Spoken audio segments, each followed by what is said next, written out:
శిష్యుడైనటువంటి ద్రుపదుడు తనని సంహరించేటటువంటి కుమారుడు పుట్టాలి అని యజ్ఞం చేశాడు. ఆ యజ్ఞకుండంలోంచి ఆవిర్భవించిన వాడు దృష్టద్యుమ్నుడు. ఆ దృష్టద్యుమ్నుడు కేవలం తనని చంపడానికే పుట్టాడు.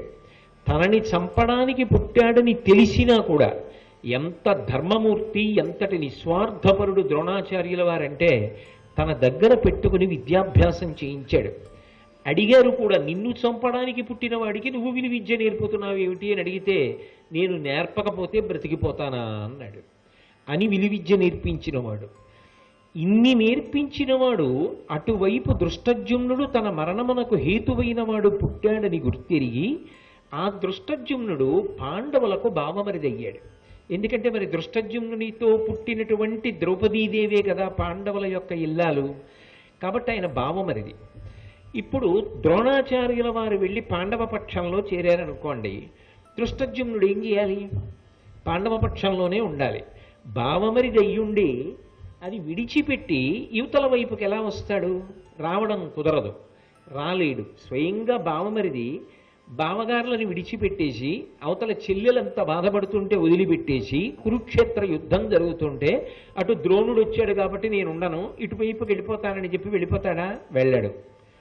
ఇక దృష్టద్యుమ్నుడు అటువైపు ఉన్నాడని తెలిసి కూడా ద్రోణుడు అటువైపే ఉన్నాడు అనుకోండి. ఏదో ఒకనాడు మరి యజ్ఞకుండంలోంచి భగవంతుని యొక్క అనుగ్రహ విశేషంగా తన వధకు కారణమైనటువంటి దృష్టద్యుమ్నుడు పుట్టిన తరువాత తనని చంపి తీరుతాడు.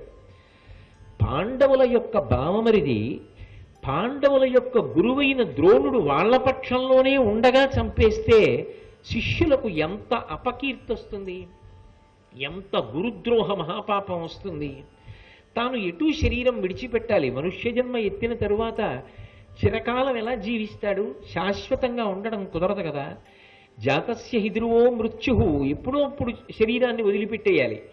అదేదో నా శిష్యులకు క్లేశం కలగకుండా, నా శిష్యులు ఇబ్బంది పడకుండా, వాళ్ళు నా గురించి ఆలోచించవలసిన అవసరం రాకుండా, వాళ్ళ బావమరిది వాళ్లతో ఉండగా నేను ఇటు పక్షంలో ఉంటే నన్ను చంపేయడం తేలికైపోతుంది. ఎందుకంటే ఎటు కౌరవ పక్షంలో ఉన్నాను కనుక, వాళ్ళు అటువైపు ఉంటారు కనుక నన్ను చంపడానికి దృష్టద్యుమ్నుడు ప్రయత్నిస్తాడు. ఏదో ఏనాటికో, నేడో రేపో కాదేని ఏనాటికో అంటాడే దుర్జటి కాళహస్తీశ్వర శతకంలో. అలా యుద్ధంలో దృష్టద్యుమ్నుడి చేతిలో పడిపోతాను. అప్పుడు దైవం ఇచ్చినటువంటి వరం నిలబడుతుంది. అన్నిటిని మించి నా శిష్యులైనటువంటి పాండవులకు అపకీర్తి రాదు. ఇంత చదువు చెప్పి వాళ్ళని ధర్మభ్రష్టుల్ని చేయడం నాకు ఇష్టం లేదు. ఇటువంటి సంకట స్థితి నా వలన పాండవులకు కలగకూడదు. అంటే ఒక గురువు కడుపున పుట్టినటువంటి పిల్లల కన్నా కూడా ఎక్కువగా శిష్యుల గురించి ఆలోచిస్తాడు అనడానికి ద్రోణాచార్యుల వారు తన మృత్యువు గురించి కన్నా కూడా తన శిష్యుల యొక్క సౌఖ్యం గురించి ఆలోచించాడు అనడానికి ఇంతకన్నా ప్రబల సాక్ష్యం ఏముంటుంది? ఆయన ఎంత విశాల హృదయుడు, ఎంత ధర్మాత్ముడు, ఎంత నిర్భయుడు, ఎంత శాస్త్రమునందు నమ్మకమున్నవాడు అన్నదానికి ఇదే ఉదాహరణ. కాబట్టి నేను పాండవులతో వెళ్ళడం ఎందుకు? ఇక ఎలాగో తర్వాత యుద్ధమే జరుగుతుంది. ఇక పెద్ద భూకంపం రానే వచ్చింది, విడిపోయారు, ఇక కలవడం కుదరదు దుర్యోధనుడు పాండవులు. కాబట్టి యుద్ధం జరుగుతుంది. ఆ యుద్ధం జరిగినప్పుడు నేను ఇటుపక్షంలో ఉండడమే మంచిది, అది పాండవులకు శ్రేయస్సు అని ఉండిపోయాడు. మొదటి కారణం. దాన్ని మహాభారతం సభాపర్వం చివరిలో చెప్పారు. రెండవ ప్రబలమైనటువంటి కారణం, భీష్మాచార్యుల వారిని కలవకముందు ద్రోణుడు చాలా కష్టాలు పడ్డాడు.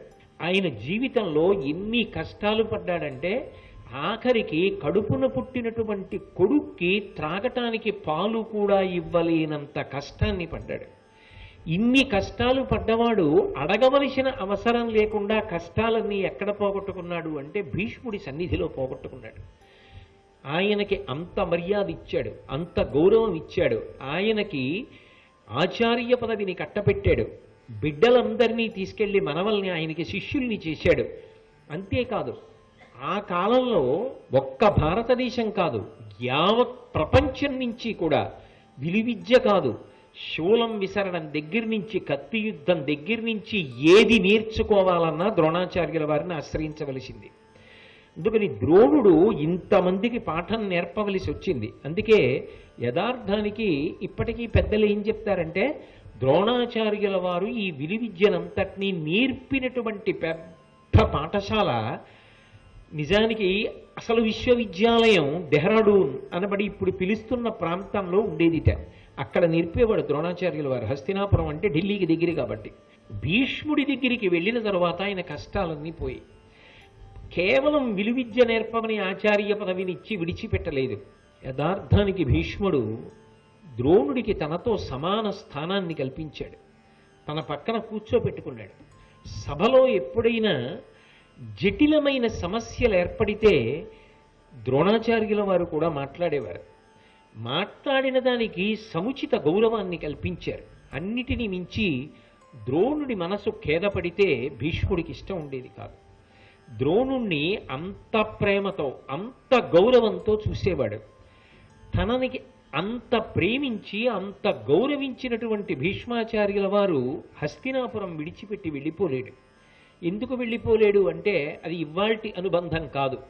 ఎప్పుడో చిత్రాంగదుడు విచిత్ర వీర్యుడు చిన్న పిల్లలుగా ఉండగా ఆ చిత్రాంగదుడు మరణించి విచిత్ర వీర్యుడు మరణించి పిల్లలు లేని స్థితిలో ఉంటే విచిత్ర వీర్య క్షేత్రముల యందు ధృతరాష్ట్రుడు పాండురాజు పుడితే తర్వాత పాండురాజు కూడా మరణిస్తే చిన్న చిన్న పిల్లల్ని పాండవుల్ని ఆ దుర్యోధనాదులతో కలిపి పెంచి పెద్ద చేసి సుశిక్షితుల్ని చేసి రాజ్యాన్ని తన రెక్కల కింద పెట్టి కాపాడినటువంటి మహానుభావుడు భీష్ముడు. అటువంటి భీష్ముడు ఆ అనుబంధాన్ని తెంచుకుని ఎలా వెళ్ళిపోతాడు? ధర్మంలో ఉన్నవాళ్ళు ఎటూ నెగ్గుతారు, కానీ తాను తెంచుకుని వెళ్ళిపోలేడు. వెళ్ళిపోతే మరింత తెగబడతాడు దుర్యోధనుడు. అందుకని భీష్ముడు అక్కడ ఉండడం ఆయన ఉనికి అవసరం. అందుకని భీష్ముడు హస్తినాపురంలో ఉండిపోతాడు. భీష్ముడు ఉండగా ద్రోణుడు భీష్ముడిని వదిలి వెళ్ళిపోలేడు. ఎందుకని అంటే భీష్ముడితో ద్రోణుడికి ఉన్న అనుబంధం అటువంటిది. అందుకే ఎక్కడ భీష్ముడు ఉంటాడో అక్కడ ద్రోణుడు ఉంటాడు. వాళ్ళిద్దరూ మర్యాదా పురస్సరంగా అంత గొప్ప అనుబంధాన్ని పొందారు. అదొక ప్రబల కారణం. ద్రోణుడు హస్తినాపురాన్ని విడిచిపెట్టి పాండవులతో వెళ్ళలేదు. మూడవ ప్రబలమైనటువంటి కారణం ఇంకొకటి ఉంది. తన బావమరిది కృపాచార్యుడు హస్తినాపురంలో ఉన్నాడు. ఎందుచేత అంటే లోకంలో ఒక సామెత ఉంది, బావమరిది బ్రతకగోరుతాడు అని. అందుకే బావగారికి ఎప్పుడైనా ఏదైనా పెద్ద కష్టం వస్తే, బావగారు మనశ్శాంతి పొందండి, ఇంకా సంతోషంగా జీవితం గడపండి అని చెప్పడం కోసం అంచు ఉన్నటువంటి బట్ట తెచ్చి మహదాశీర్వచనంలో మొదట పెట్టే అధికారం ఎవరికి ఉంటుంది అంటే బావమరిదికి ఉంటుంది.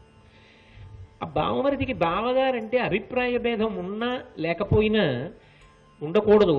భగవంతుడి దయ వల్ల ఎక్కడైనా బావలు బావమరుదులు చక్కగా సంతోషంగా కలిసి ఉండాలి. ఏనాటికి ఏ కుటుంబంలో అటువంటి భేదములు కలగకుండుగాక. ఒకవేళ ఏ కారణం చేతన కించిత్ అభిప్రాయ భేదం ఉన్నా కూడా తన చెల్లెలి పసుపు కుంకాల్ని దృష్టిలో పెట్టుకుని బావగారు దీర్ఘాయుష్మంతుడు కావాలి అని కోరుకునేవాడెవరు అంటే బావమరిది. మరి ఆ పిల్లకి అన్నదమ్ముడు కదా, కలిసి పుట్టి పెరిగిన వాళ్ళు కదా, ఆ కారణం చేత ఆ అక్క చెల్లెలు పసుపు కుంకాలతో ఉండాలని కోరుకుంటాడు ఆమె సోదరుడు. బావమరిది పట్ల ఆ కారణం చేత బావగారికి ఎప్పుడూ సుహృద్వాతావరణం ఉంటుంది, ప్రేమతో కూడుకున్న అనుబంధం ఉంటుంది. అందున కృపాచార్యుల వారు కూడా సామాన్యుడేం కాదు. ద్రోణాచార్యుల వారికి ముందు పాండవులకు గురువు. పాండవులకు ద్రోణుడు రాకముందు కౌరవులకు విద్య నేర్పిన వాడెవరు అంటే కృపాచార్యుడు నేర్పాడు. పైగా ఆయన ఏకాదశ రుద్రాంశలో వచ్చినటువంటి వాడు, మృత్యువు లేదు. అందుకే మీరు జాగ్రత్తగా గమనిస్తే కురుపాండవ సంగ్రామం జరిగిన తరువాత 3-4 చొప్పున మిగిలిపోయారంతే, కౌరవుల వైపు పాండవుల వైపు. అలా మిగిలిపోయిన వాళ్లలో కౌరవుల వైపు మిగిలిపోయిన వాళ్లలో కృతవర్మ, కృపాచార్యుడు, అశ్వత్థామ, 3. అందులో ఈ కృపాచార్యుడు మృత్యువు లేనివాడు, ఏకాదశ రుద్రాంశలో వచ్చినటువంటి వాడు, శరద్వంతుడు అనబడేటటువంటి ఒక గొప్ప ముని యొక్క కుమారుడు. ఆయన ఒక కొడుకుని ఒక కూతుర్ని పొందాడు. వాళ్ళు కూడా కారణజన్ములు. వాళ్ళు కూతురు పేరు కృపి, కొడుకు పేరు కృపాచార్యుడు. 2 కృపా సంబంధమైనటువంటి పేర్లు. ఎవరి కృప? ఎందుకు ఆ పేరు వచ్చింది వాళ్ళిద్దరికీ అంటే దాని వెనకాతల ఒక మర్మం ఉంది. ఒకానొకప్పుడు శంతన మహారాజు గారు వీళ్ళిద్దరూ పొదలో దొరికారు. ఆ పిల్లలిద్దరు పొదలో దొరికినటువంటి పసిపిల్లల్ని, అయ్యో ఆడపిల్ల మగపిల్లాడు కవల పిల్లలు ఇలా పొదలో పడున్నారే అని గమనించి వీళ్ళు కారణ జన్ములు అని గమనించాడు. ధనుర్బాణములు కూడా అక్కడ కనబడ్డాయి. ఆ పిల్లల్ని తీసుకెళ్లి శంతన మహారాజు పెంచాడు, పరమదయతో పెంచాడు.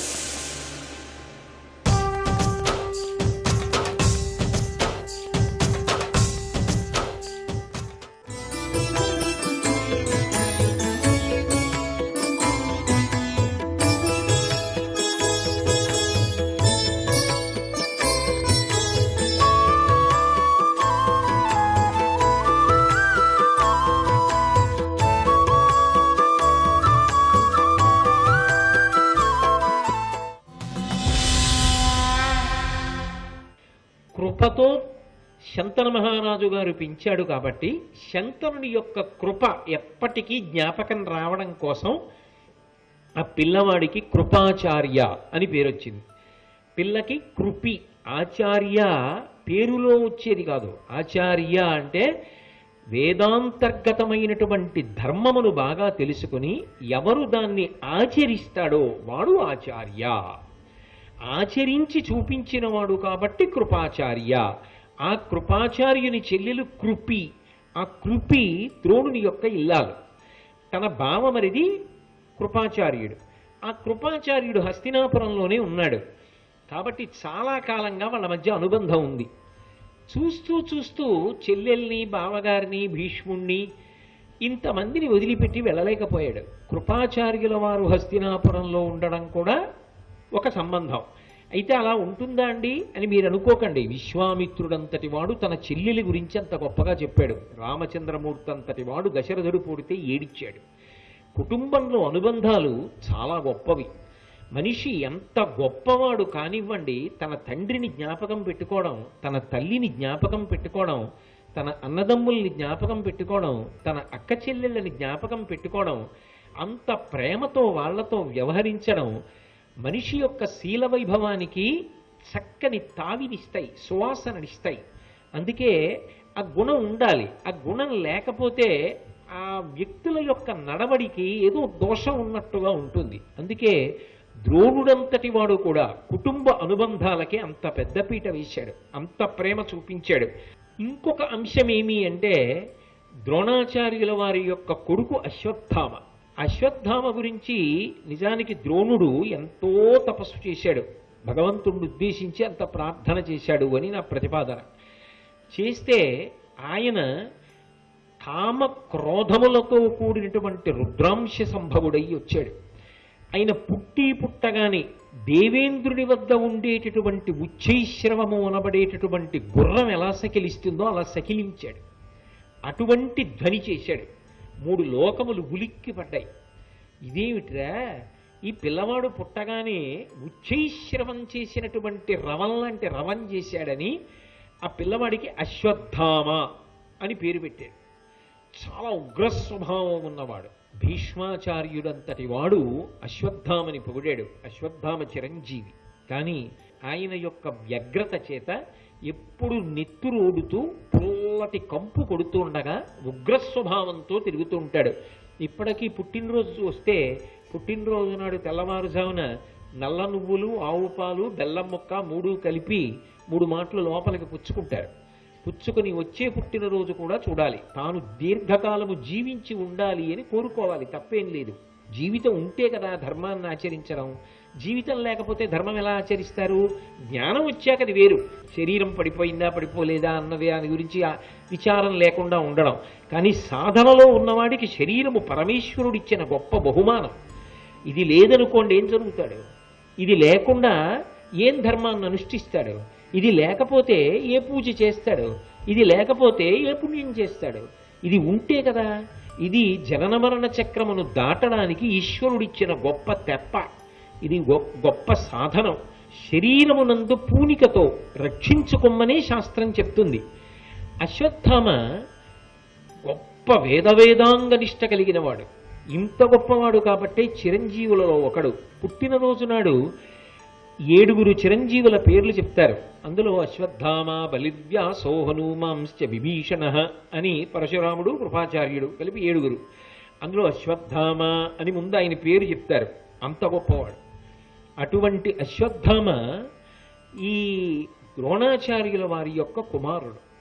అనేకమైనటువంటి అస్త్రములు తెలిసినవాడు. భీష్ముడంతటి వాడు అశ్వత్థామని పొగిడాడు.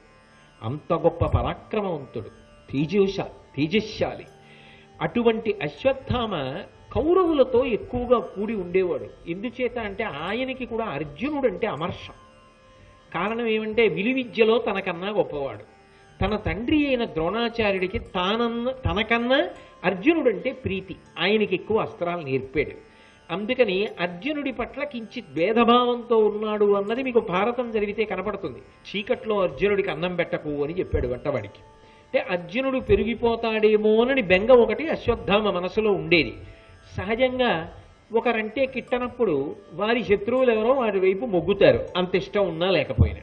దుర్యోధనాదులంటే అశ్వత్థామకి అంత ప్రీతి ఉన్నదా పక్కన పెట్టండి. అనేక సంఘటనలు దుర్యోధనుడికి దగ్గర చేసాయి అశ్వత్థామని. తన తండ్రిని దుష్టజ్యుమ్నుడు చంపాడు, అదో పగ. అలా ద్రోణుడు మరణించడానికి పాండవుల కారణం, అదో పగ. అందుకని దుర్యోధనుడి వైపుకి జరిగిపోయాడు. అసలు అదొక ఉగ్ర స్వభావం అశ్వత్థామది, చాలా భయంకరమైనటువంటి స్వభావం. అంత దారుణంగా ప్రవర్తిస్తూ ఉంటాడు. అటువంటి వాడైనా కొడుకేగా, ఒక్క కొడుకు. మరి సహజంగా తండ్రికి కొడుకు మీద ప్రేమ అన్నది ఉంటుంది కదండి, లేకుండా ఎలా ఉంటుంది? ఆ కొడుకు కౌరవులతో కూడి ఉంటాడు. ఆయన తండ్రి వెంట వచ్చేస్తాడని నమ్మకం ఏం లేదు. ద్రోణాచార్యుడు అరణ్యవాసానికి వెళ్ళిపోయాడు అనుకోండి, కొడుకు ఇటువైపు ఉండిపోతాడు. ఉండిపోయిన తర్వాత తాను అటువైపు ఉండిపోయాడు అనుకోండి, అశ్వత్థామ ఇటు తానటు, యుద్ధంలో ఎలా జరిగి తీరుతుంది. దృష్టజ్యుమ్నుడు అటుంటాడు, తాను దృష్టజ్యుమ్నుడు అటుంటే యుద్ధం ఎలా? ఇన్ని ఆలోచించాడు. కాబట్టి విధి నిర్ణయం.